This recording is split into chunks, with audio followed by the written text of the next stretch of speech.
folks, it's Jim from the Movie Rewind, and I just want to talk about this news story that I heard about the other day. The link to the story is right below this video. Sarah Deming of Keiko Harbor in Michigan has filed a lawsuit against Film District and the Michigan theater chain for promoting the film Drive as very similar to Fast and the Furious or similar series of movies. Drive bore very little similarity to a chase or race action film, having very little driving in the motion picture. The lawsuit also states Drive was a motion picture that substantially contained extreme gratuitous, defamatory, dehumanizing racism directed against members of the Jewish faith, and thereby promoted criminal violence against members of the Jewish faith. First, I gotta address the second statement. I can understand the first argument, but the second one is just absurd. Now, while yes, the main villains of the story are Jewish, their religious faith is not the cause of conflict within the film. Gosling's character doesn't exercise violence towards the villains because they're Jewish.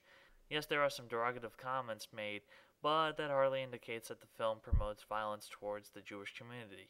There are some derogative comments made about Italians and Goodfellas.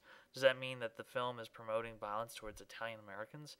You could make that argument if the character wasn't even a villain, but a victim and was killed. In other words, it's like saying there should be no violence at all in films because no matter what, you are offending someone of a certain religious faith or race. Clearly, she is just trying to find some other thing to back up her initial lawsuit. Now, as for the first argument, I might be alone on this, but how else would you promote this film? It's not like the footage in the trailer was not present in the film.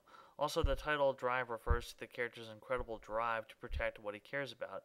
This is still a genre picture, but it is one that is a throwback to films of the 1970s and 1980s. It's deliberate and patient. It takes its time, and it's more of a neo-noir with shady bad guys, a pitiful love interest, and an ambiguous hero where a job goes terribly wrong and characters try to clean it up.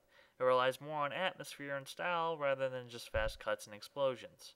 There were plenty of films like this years ago. One of the influences for this film was Bullitt, which was not some little independent film. Are we going to call that film an art house picture because it takes its time? We as an audience are just not familiar with these kinds of films anymore because they're never made. Action is nothing if we don't care about these characters.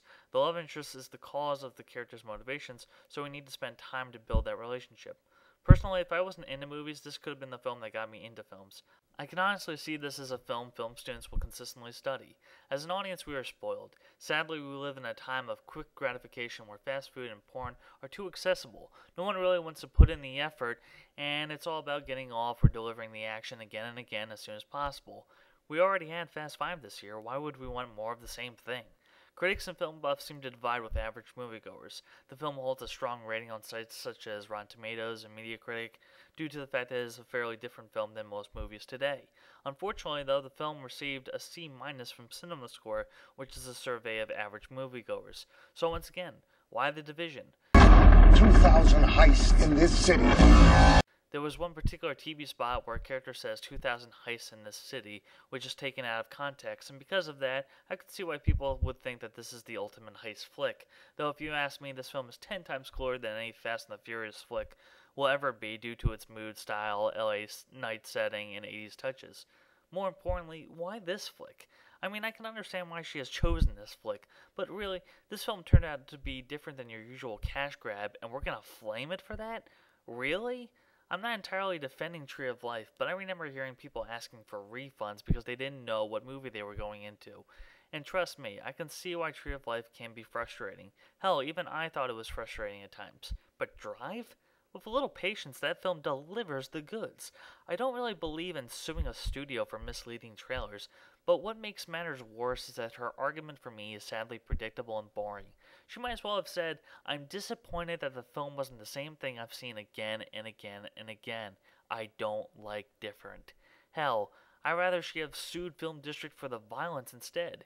Anyway, what do you think of this story? Is she right? Do you feel she's wrong? Did you see Drive? Do you love it? Do you hate it? And why? That's it from the Movie Rewind. Have a great day, folks. Until next time.